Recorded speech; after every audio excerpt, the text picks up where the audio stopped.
नमस्ते दोस्तों। तो चलिए यहाँ पर स्टार्ट करते हैं। सबसे पहला सवाल है आपका प्रीवियस ईयर के अंदर आया हुआ सबसे पहला सवाल जीवो में जनन का। जीवो में देखिए सवाल यहाँ पर है, क्लोन किसे कहते हैं? क्लोन किसे कहते हैं या क्लोन की परिभाषा, एक पुंजक की क्या कीजिए परिभाषा बताइए। एक पुंजक के जो है कहता है एक पुंजक के एक एक लाभ और एक हानि के बारे में लिखिए। तो यहाँ पर उत्तर है, हम देखते हैं क्या कहता है इसका उत्तर। हमें एग्जाम के अंदर कितना लिखना है? कहता है क्लोन किसे कहते हैं या क्लोन को परिभाषित करें। क्लोन अगर क्या कहने का मतलब, क्लोन का मतलब होता है कि अपने जनक के समान कैसा हो, एकदम टू कॉपी क्या हो, जनक के समान हो।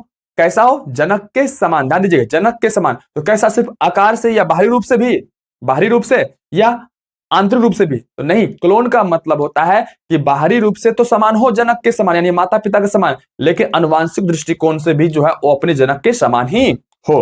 तो वैसे जीवों को हम क्या बोलते हैं? क्लोन बोलते हैं। क्या बोलते हैं? क्लोन। जो किसमें होता है? जीवाणुओं के अंदर ऐसा होता है। तो यहां पर देखते हैं इसकी परिभाषा, क्लोन की परिभाषा। क्लोन की परिभाषा क्या कहता है? कहता है अलैंगिक जनन द्वारा, किसके द्वारा? अलैंगिक जनन द्वारा उत्पन्न संतति। संतति में क्या हो? छोटे बच्चे।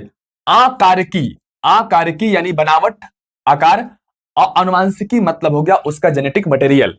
कहता है अनुवांशिकी रूप से जो है वो अपने जनक के समान। जनक के समान का मतलब हो गया अपने माता पिता के समान होता है। तो वैसे संतति को, वैसे यहां देखिए, वैसे संतति को हम क्या कहते हैं? क्लोन कहते हैं। अब यानी वैसे उत्पन्न बच्चे को हम क्या कहते हैं? क्लोन कहते हैं। यहां पर कहता है अर्थात थोड़ा सा और लिखना है आपको एग्जाम के अंदर, इतना में काम नहीं चलेगा। उत्पन्न संतति, जो बच्चे उत्पन्न होंगे वो क्या होंगे? एक दूसरे के समरूप, मतलब एक दूसरे के जैसा बराबर दिखेंगे। सॉरी, बराबर नहीं दिखाई। अर्थात उत्पन्न संतति एक दूसरे के समरूप ही नहीं, बल्कि समरूप तो दिखता है, कहने का मतलब समरूप ही नहीं है ना, बल्कि जो है वो अपने जनक के अनुवांशिक रूप से भी क्या होते हैं? समान होते हैं। यानी कहता है कि उत्पन्न जो संतति होता है वो अपने जनक के समान तो दिखता है, साथ ही साथ जो है वो अनुवांशिक दृष्टिकोण से भी जो है वो अपने जनक के समान वो होता है। तो वैसे जीव को हम क्या बोलते हैं? क्लोन कहते हैं। अब इसका लाभ है क्या है? कहता है इसका लाभ है जनक इसमें क्या होते हैं? जनक के समान होते हैं। दूसरा इसका लाभ क्या है? कैंसर और एड्स के क्या होता है? इलाज में इसका इस्तेमाल किया जाता है। हानियां क्या है? अनुवांशिक रूप से क्या होता है? विभिन्नताएं होती है। विभिन्नता सॉरी, अनुवांशिक रूप से इसमें विभिन्नताएं जो है उत्पन्न नहीं होती है। अगर हम चाहेंगे कि अनुवांशिक रूप से इसमें विभिन्नताएं उत्पन्न कर दे तो संभव नहीं हो पाता इसके अंदर। तो इसका उदाहरण क्या है? जीवाणु। हमें सिर्फ इतना ही एग्जाम के अंदर लिखना है और 2 नंबर हमारा। अब हम नेक्स्ट सवाल देखते हैं। सेकेंड नंबर सवाल है जो प्रीवियस ईयर जीवो में जनन चैप्टर के अंदर आया हुआ है। ये दूसरा सवाल, कुपूर्वता। कुपूर्वता से क्या समझते हैं? क्या कहते हैं? कुपूर्वता से क्या क्या समझते हैं? इसके लाभ बताइए। क्या कहता है? कुपूर्वता से क्या समझते हैं और इसके लाभ बताइए। 2013 एनुअल एग्जाम के अंदर ये सवाल आया हुआ है। क्या होता है कुपूर्वता? जो होता है, सबसे पहले देखते हैं यहां पे इसका आंसर। कहता है कुपूर्वता जो होता है द्विलिंगी पुष्प में पाए जाने वाली क्या है? एक अवस्था है। मतलब कि द्विलिंगी जो पुष्प होता है, वैसा पुष्प जिसमें क्या हो? नर जनन अंग और मां जनन अंग दोनों मौजूद होता है एक ही पुष्प के अंदर, उसे हम क्या बोलते हैं? द्विलिंगी पुष्प। कहता है यह जो कुपूर्वता की जो स्थिति है वो पाई जाती है किसमें? द्विलिंगी पुष्प में। किसमें? तो वही बोलता है कुपूर्वता द्विलिंगी पुष्प में पाए जाने वाला क्या है? एक अवस्था है। क्या है? एक अवस्था है। मतलब एक ऐसा अवस्था आता है जिसमें क्या होता है, उसे हम क्या कहते हैं? द्विलिंगी पुष्प को हम कुपूर्वता कहने लगते हैं। वो कौन सी अवस्था है? तो देखिए कहता है जिसमें द्विलिंगी पुष्प के नर जनन अंग यानी एंथर और मादा जनन अंग जो है वो मादा जनन अंग से पहले परिपक्व हो जाता है। बस इसमें ही यही बात है, यहीं पर ध्यान देना है कि द्विलिंगी जो पुष्प होते हैं, द्विलिंगी पुष्प होते हैं, उसका नर जनन अंग और क्या है? ये मादा जनन अंग।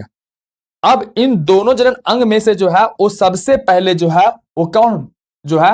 वो नर जनन अंग जो है वो परिपक्व हो जाता है। पहले क्या होता है? ये अंग जो है वो परिपक्व हो जाता है। बेसिक तौर पे इन पुष्पों के अंदर दोनों प्रकार के अंग पाए जाते हैं, लेकिन उसकी मेच्योर अवस्था जो है यानी परिपक्व जो होता है, परिपक्वता जो होता है, वो पहले कौन सा हो जाता है? नर जनन अंग हो जाता है। नर जनन अंग को हम क्या कहते हैं? पुंकेसर कहते हैं। क्या कहते हैं? पुंकेसर। इसीलिए यहां पर परिभाषा कुपूर्वता, पुंकेसर, है ना, अपू से यहाँ क्या हुआ पुपूर्वता, यानी कि पुंकेसर पूर्वता मतलब पहले।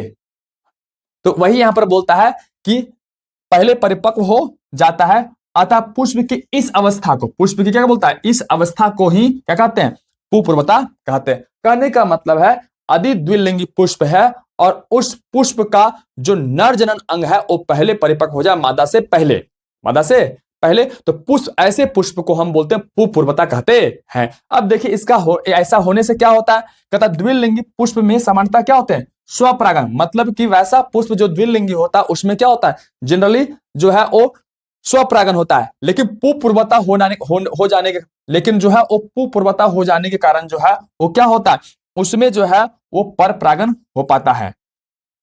अब इसके देखिए क्या होता है, लाभ क्या होता है, लाभ कहता है पुपूर्वता जो है, पुपूर्वता जो है वो स्वपरागण को क्या करता है, रोकता है, स्वपरागण को क्या करता है, रोकता है। और इसका कारण देखिए आप सबसे पहले यहां पर देख लेते हैं कि द्विलिंगी पुष्प में मतलब क्या होता है, स्वपरागण होता है, लेकिन इसमें क्या होता है, पर परागण होता है। किस कारण होता है, तो पुपूर्वता के कारण, यानी कि नर जनन अंग पहले परिपक्व हो जाने के कारण जो है उसमें क्या होता है, पर परागण होता है। देखिए स्वपरागण होने के लिए जो है वो पुष्प के, यहां पर इसको मिटाते हैं पहले,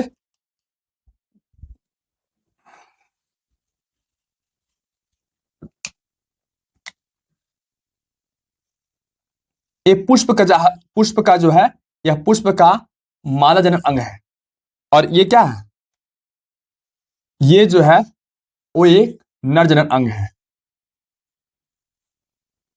अब देखिए इसके अंदर जो है, अब इसमें कहता है सबसे पहले ये परिपक्व हो जाता है और ये परिपक्व नहीं होता है।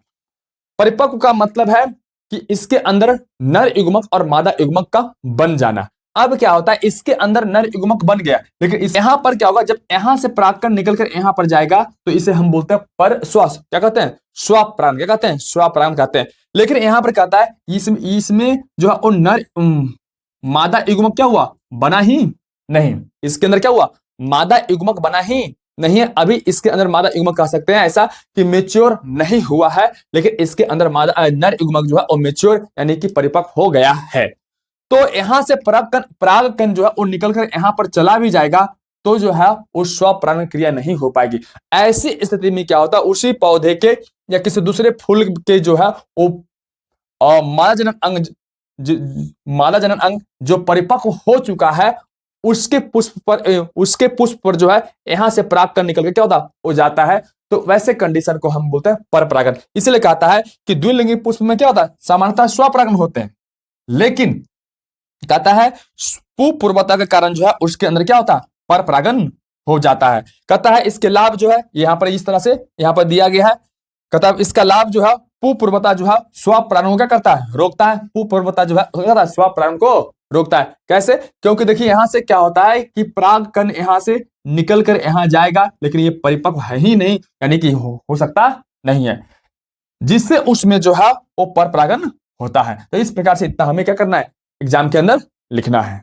अब हम लोग थर्ड सवाल देखते हैं। थर्ड सवाल क्या है, जो 2014 के अंदर एनुअल एग्जाम के अंदर आया हुआ है, 12th के बायोलॉजी। अब यहां पर देखते हैं, अलैंगिक जनन मुकुलन से आप क्या समझते हैं। मतलब कि मुकुलन विधि द्वारा जो अलैंगिक जनन होता है तो उस विधि को हम क्या कहते हैं या उससे क्या समझते हैं।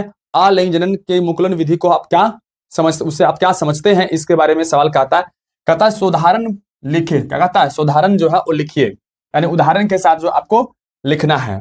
तो देखिए क्या कहता है, अलैंगिक जनन और क्या कहता है मुकुलन। तो सबसे पहले क्वेश्चन को समझते हैं। मुकुलन जो है वो अलैंगिक जनन की एक विधि है। क्या है, मुकुलन जो है वो अलैंगिक जनन की क्या है, एक विधि है। तो कहता है इस विधि से आप क्या समझते हैं, उदाहरण लिखे। तो उत्तर यहां पर हमें एग्जाम के अंदर बस इतना ही लिखना है। कहता है जब किसी जीव के शरीर के बाहरी सतह पर क्या होता है, समसूत्री विभाजन, क्या होता है, समसूत्री विभाजन। देखिए यहां पर इसका सबसे पहले अगर मुकुलन विधि द्वारा अलैंगिक जनन जो होता है वो किस किस में होता है, तो हाइड्रा में होता है और एस्ट में होता है। उसमें से हम सिर्फ एक उदाहरण के बारे में यहां पर देखेंगे। यह क्या है, हाइड्रा है। क्या है, हाइड्रा है। अब हाइड्रा जो है, कहता है हाइड्रा का जो बाहरी ये सतह है, ये देखिए सतह जो है, इस सतह पर क्या होता है, समसूत्री विभाजन क्या होता है, और कोई खास एक पॉइंट पे क्या होता है, कोई खास एक पॉइंट पे इसका जेनेटिक के अंदर इसके आनुवांशिक गुण ऐसा होता है कि किसी खास एक पॉइंट पे क्या होता है, समसूत्री विभाजन होता है। और समसूत्री विभाजन के कारण जो है उस पर क्या होता है, एक उभार उत्पन्न होता है। क्या होता है, उभार यानी मुकुल। क्या होता है, यानी इस प्रकार से क्या होता है, इस प्रकार से एक संरचना बन जाती है। जब समसूत्री विभाजन होता है तो यहाँ पर क्या होता है, कोशिकाओं की संख्या बढ़ जाती है और इस प्रकार से क्या होता है, एक उभार उत्पन्न होता है। कहता है उभार यानी मुकुल जैसा क्या होता है, रचना का निर्माण होता है। और यही जो रचना है, ये रचना जो बना है मुकुल कहता है, तो वह वृद्धि कर क्या करता है, वृद्धि कर नए जीव का रूप धारण कर लेता है। यही जो है वो यहाँ पर देखिए क्या हो रहा है, वृद्धि कर रहा है और नए जीव का जो रूप है वो क्या करता है, धारण करता है। लैंगिक अलैंगिक जनन की इस विधि को, अलैंगिक जनन की क्या होता है, इस विधि को हम क्या कहते हैं, मुकुलन कहते हैं। जैसे में यहाँ पर क्या होता है, अब यहाँ पर जो देखिए यहाँ पर क्या है, यह वृद्धि किया और वृद्धि करके एक नया छोटा सा हाइड्रा बन गया। अब यहाँ से ये क्या होता है, ये टूट कर जो है वो पुनः इस प्रकार से एक नए जीव का रूप लेता है, जिसे हम कहते हैं संतति हाइड्रा कहते हैं। या फिर पुनः वृद्धि करता है और वृद्धि करने के बाद फिर से यहीं से प्रक्रिया शुरू होगी और एक फिर से नया जीव जो है उत्पन्न होगा। अतः इसमें कोई नर और मादा की आवश्यकता नहीं हो रही है, इसलिए इसे हम क्या बोलते हैं, अलैंगिक जनन कहते हैं। इसका उदाहरण हो जाएगा हाइड्रा और ईस्ट। क्या होगा, हाइड्रा और ईस्ट। बस जीवों में अलैंगिक जनन के बारे में एक संक्षिप्त टिप्पणी लिखें। बेसिक तौर पर जब ऐसा सवाल पूछा जाता है तो बच्चे यहाँ पर अक्सर गलती करते हैं। यहाँ पर क्या करते हैं, बच्चे एक डिफिनेशन लिख दिए और बाकी क्या करते हैं, छोड़ दिए, और उन्हें लगता है कि 2 नंबर हमें क्या होगा, वो मिल जाएगा। लेकिन ऐसा नहीं है। यहाँ पर हमें इतना इस तरह कुछ लिखना पड़ेगा एग्जाम के अंदर, यानी कि एग्जाम के अंदर हमें एग्जामिनर को संतुष्ट करना पड़ेगा अपने उत्तर से, तभी वो आपको 2 नंबर देगा। तो यहाँ पर देखिए इतना आपको लिखना है। कहता है, अब इसको समझते हैं थोड़ा सा। यहाँ पर तो हम डिफिनेशन लिखेंगे ही, इसके अलावा हमें इतना लिखना है। कहता है निम्न श्रेणी के जीव सबसे पहले अलैंगिक जनन की क्रिया जो होती है किसमें होती है, निम्न श्रेणी के जीव में। कहता है निम्न श्रेणी के जीव में नर जीव और मादा जीव, नर जीव को मादा जीव से बिना मिले, मतलब कि नर जीव जो है वो मादा जीव से जो है वो मिलेगा नहीं। क्या होगा, मिलेगा नहीं। वही कहता है बिना मिले नए जीव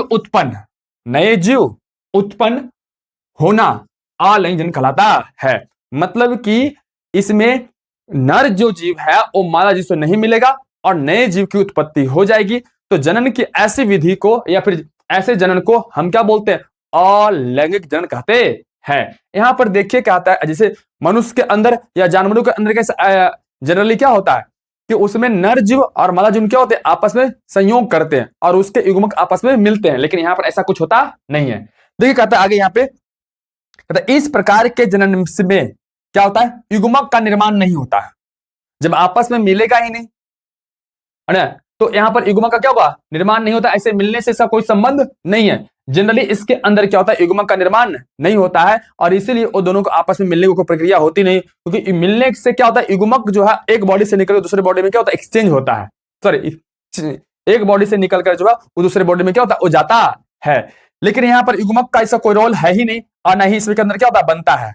अब कहता है जिस कारण जो है इसमें निषेचन नहीं होता है। जब युग्मक बन ही नहीं रहा है तो निषेचन होगा भी नहीं, क्योंकि निषेचन क्या होता है, युग्मकों के मिलन को या युग्मकों के आपस में मिलने की प्रक्रिया को क्या बोलते हैं, निषेचन कहते हैं। और यहाँ पर युग्मक बनता नहीं तो निषेचन होगा भी नहीं।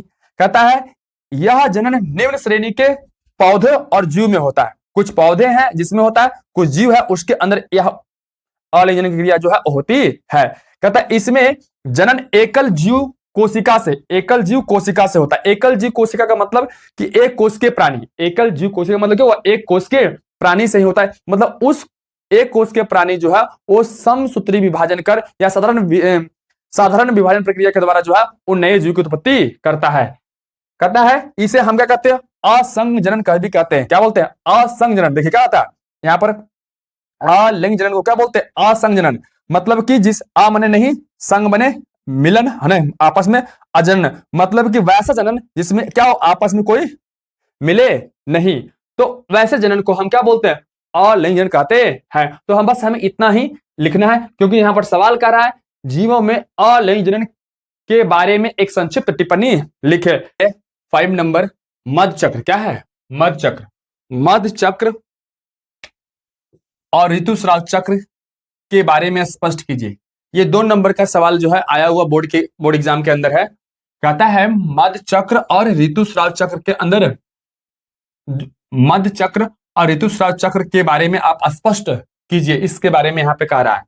देखिए बेसिक तौर पे 2 नंबर के सवाल आता है, इसमें हमें इसका उत्तर स्पष्ट रूप से लिखना है। यहाँ पर 2 वर्ड दिया हुआ है, एक मध चक्र और एक ऋतुस्राव चक्र है।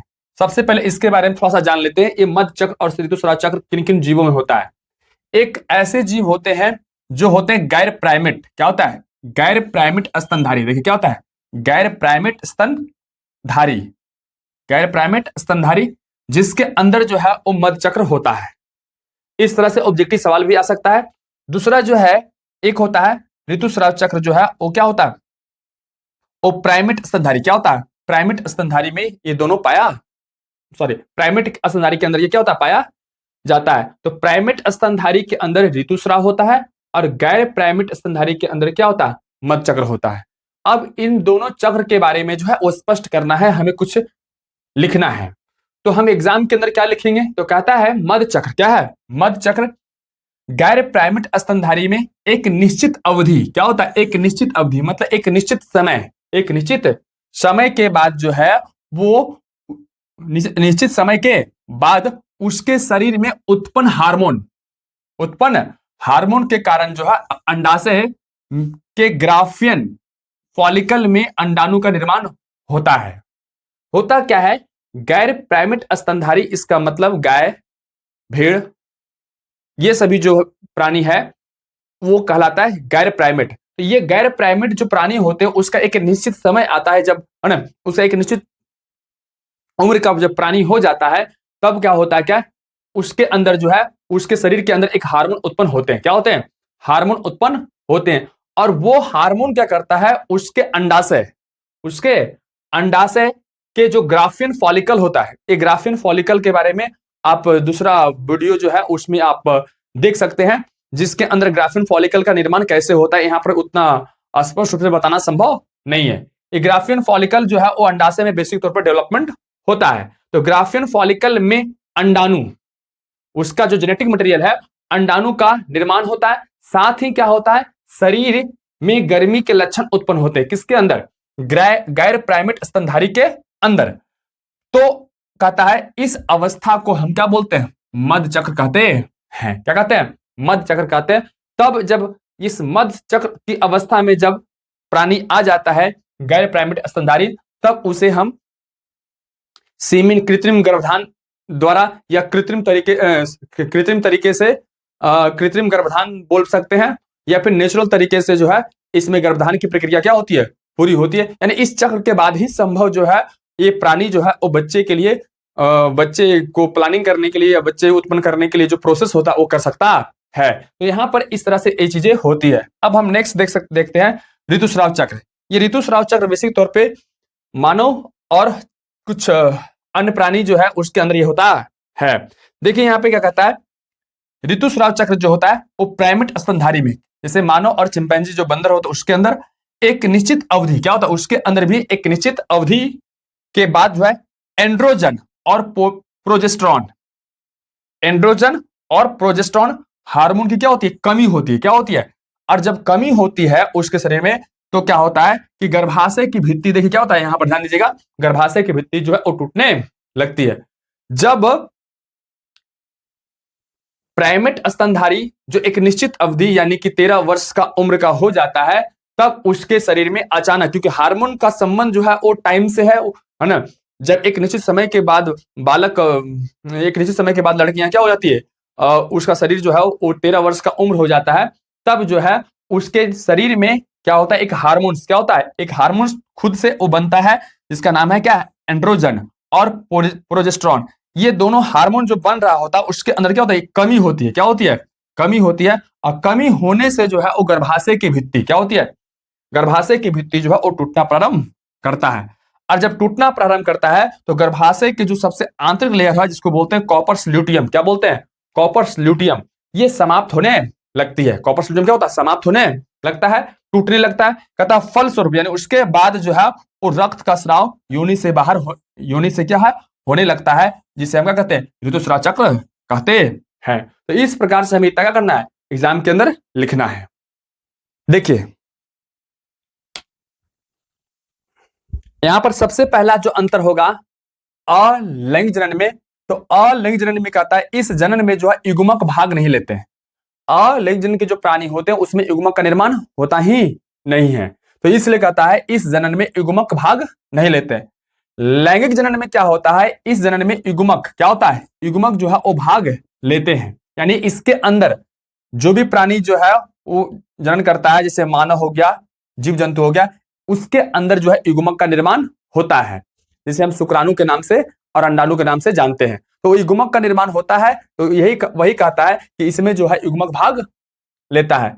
नेक्स्ट जो अंतर है, कहता है इस जनन, यह जनन जो है उस सामान्यतः एक कोष के जीव में, किसमें, एक कोष के जीव में पाया जाता है, परंतु जो लैंगिक जनन है कहता है उच्च श्रेणी, क्या है, उच्च श्रेणी के जो है वो पेड़ पौधों और जीव जंतु के अंदर क्या होता है, पाया जाता है। कौन सा, लैंगिक जनन है, उच्च श्रेणी के जो पौधे होते हैं उसमें और जीव जंतु में जो क्या होता है, पाया जाता है। नेक्स्ट अंतर यहां देखते हैं अगला, कहता है इसमें जो है एकल जीव ही संतति उत्पन्न कर सकता है, मतलब कि इसमें जो जीव उत्पन्न करने वाला होता है वो एक ही होता है, जो नया संतति उत्पन्न करेगा, जो अपने शिशु को जन्म देगा, वो क्या, वो एक ही जीव होते हैं, इसमें नर और मादा होता नहीं है। क्या होता है, इसके अंदर नर और मादा की आवश्यकता नहीं होती है। लेकिन इसके विपरीत क्या होता है लैंगिक जनन करने वाले प्राणी में, कहता है इसमें नर और मादा दोनों जनक, जनक का मतलब हो गया माता पिता, मिलकर जो है वो संतति क्या करता है, संतति यानी बच्चे उत्पन्न कर सकता है। लेकिन इसके अंदर ऐसा नहीं होता, इसमें एक प्राणी होता है जैसे अमीबा, एक अमीबा ये दो भाग में टूट गया और दो संतति क्या हो गई, उत्पन्न हो गई। नेक्स्ट अंतर है, कहता है इसमें उत्पन्न संतति मातृ जीव के समान होता है। मातृ जीव के समान मतलब अगर अमीबा दो भाग में टूटा है तो ये दोनों दो अमीबा जो होगा वो इस अमीबा के जैसा ही होगा, तो वही बोलता है इसमें उत्पन्न संतति जो है वो मातृ जीव के समान होता है, इसलिए इसको क्लोन भी कहते हैं। अलैंगिक जनन से उत्पन्न होने वाला संतानों क्या बोलते हैं, क्लोन कहते हैं। इसका उदाहरण, इसका विपरीत देखते हैं, कहता है इसमें उत्पन्न संतान जो है वो मातृ जीव क्या होता है, मातृ जीव जो है से भिन्न होता है, मतलब अलग अलग होता है। इसमें देखा जाता है ऐसा कि एक ही माता पिता के दो तीन चार संतान जो होते हैं, वो चारों संतान या दो तीन संतान जितने भी संतान होते हैं वो सारा एक दूसरे से क्या होता है, मिलता नहीं है। लेकिन इसके अंदर जो है वो क्या होता है, टू कॉपी जो है वो मिलता है। देखिए यहां पर क्या था उदाहरण में, अमीबा, हाइड्रा और ईस्ट जो है वो अलैंगिक जनन करने वाले क्या है, प्राणी है। लैंगिक जनन करने वाले प्राणी में क्या आता है, मानव आता है और जीव जंतु क्या होता है, जीव जंतु आता है। तो हमें इतना एग्जाम के अंदर क्या करना है, लिखना, दोनों के बारे में हमें कुछ बातें जो है वो लिखनी है। तो यहां पर हम देखते हैं क्या क्या है इसके अंदर लिखेंगे। कहता है द्विखंडन, क्या है, द्विखंडन, कहता है जब जीव क्या होता है, जब जीव जो है केवल कितने खंडों में, दो खंडों में, कितने खंडों में, दो खंडों में विभाजित होता है, तब इस प्रकार के जनन को जो है या फिर इस प्रकार के प्रजनन को या इस प्रजनन विधि को जो है वो द्विखंडन कहते हैं। कहने का मतलब है कि जब कोई प्राणी दो खंड में टूट जाता है और दो नए संतति को उत्पन्न करता है तो प्रजनन की इस विधि को जो है हम क्या कहते हैं, द्विखंडन कहते हैं। क्या कहते हैं, द्विखंडन कहते हैं। अब इसमें क्या होता है, इसमें होता है प्रोटोजोआ आता है, अमीबा में ऐसा होता है, इग्लिना में ऐसा होता है और पैरामीशियम में होता है, और जीवाणु कोशिका के अंदर जो है वो द्विखंडन द्वारा जो है वो नए जीव की उत्पत्ति होती है।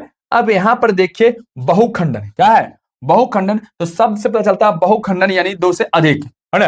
कहता है यहां पे जब कोई जीव अनेक बार जो है वो विभाजित होता है ना, और विभाजित होकर जो है वो अनेक संतति उत्पन्न करता है, मतलब कि दो से अधिक संतति उत्पन्न करता है, तो जनन की इस प्रजनन या फिर बोल सकते हैं प्रजनन की इस विधि को जो है वो बहुखंडन कहते हैं। या किसमें होता है, तो प्लाज्मोडियम में, किसमें होता है, प्लाज्मोडियम के अंदर होता है, स्पाइरोगायरा के अंदर होता है, जोआ के अंदर होता है, स्पायरोजोआ के अंदर होता है और शैवाल आदि में होता है। तो सवाल जो है यहाँ पर जो दिया गया है जल परागण के बारे में, क्या है जल परागण के बारे में, ये 2020 के अंदर आया हुआ सवाल है। बोर्ड एग्जाम के अंदर हमें क्या करना है, इसके बारे में लिखना है। अब यहाँ पर हम देख सकते हैं जल परागण किसे कहते हैं, बहुत छोटा सा सवाल है, इतना ही हमें लिखना है, क्योंकि डिफिनेशन बोल रहा है, सिर्फ क्या कर रहा है, जल परागण के बारे में, है ना, तो उदाहरण सहित बताइए, क्या कहता है, सुधारण मतलब उदाहरण के सहित क्या करना है आपको लिखना है। तो यहाँ कहता है, देखिए जल परागण कहता है जब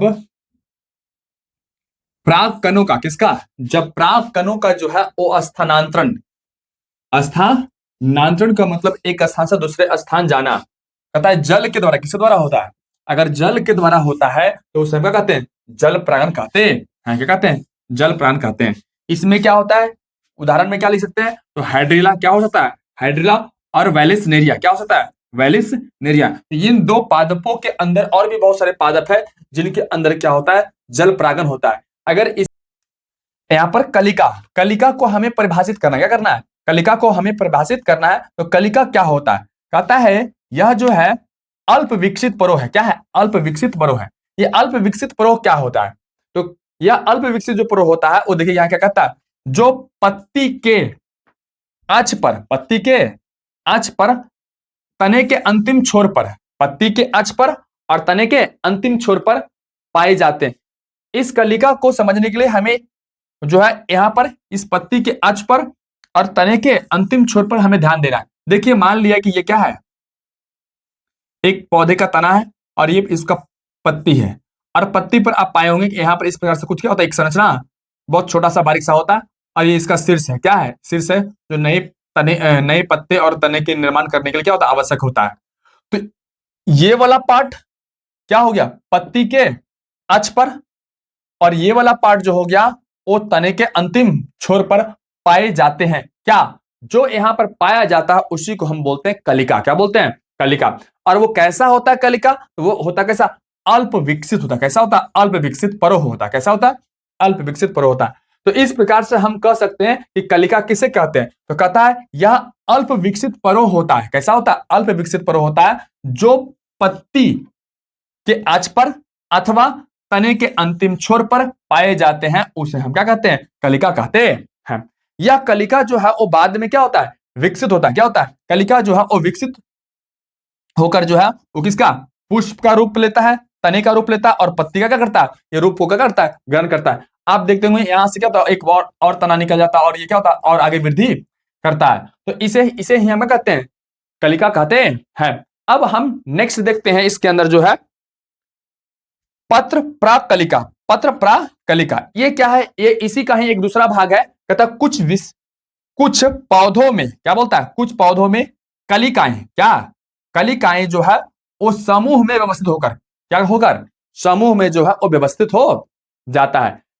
कुछ पौधों में कलिकाएं, यही जो कलिकाएं हैं ये सब है, वो क्या होता है, समूह में व्यवस्थित होकर जो है एक विशिष्ट रचना का निर्माण करता है, एक विशेष प्रकार के एक यूनिक रचना का निर्माण करता है, जो जनक पौधों से क्या होता है, अलग होकर, मतलब कि इसी पौधे से जो है अगर इसमें डेवलपमेंट हुआ है तो इसी पौधे से अलग होकर जो है वो क्या होगा, भूमि पर गिर जाएगा। कहता भूमि पर क्या होता है, गिर कर जो है, गिर जाते हैं, गिर जो है वो नए पौधे को क्या करती है, जन्म देती है।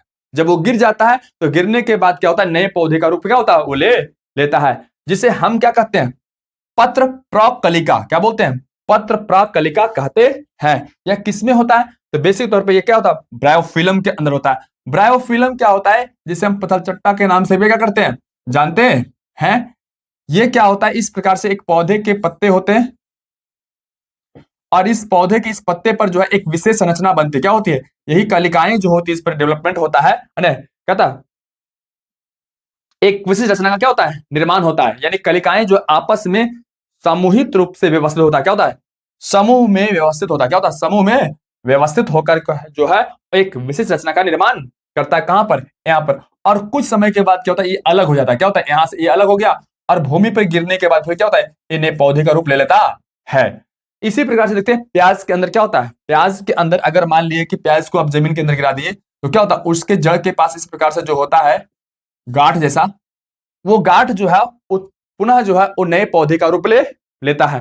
अनानास इसी प्रकार से होता है, लिली के अंदर क्या होता है, इसी प्रकार से होता है। तो इस प्रकार से जो है हम जीवों में जनन का प्रीवियस ईयर चैप्टर वाइज का अंतिम सवाल ये है, और इस सवाल में हमने देखा इसके परिभाषा के बारे में और इसके उदाहरण के बारे में। यदि मेरे द्वारा सभी सवालों का उत्तर दिया हुआ यदि आपको आसान लगा, अच्छा लगा, अगर किसी प्रकार का कोई दिक्कत है तो आप कमेंट कर सकते हैं। पहले कि यदि आप नए हैं तो चैनल को क्या कीजिए, सब्सक्राइब कीजिए, और यदि पुराने हैं तो लाइक जरूर कीजिए, और अपने मित्र और दोस्तों के पास इसको क्या कीजिए, शेयर कीजिए, ताकि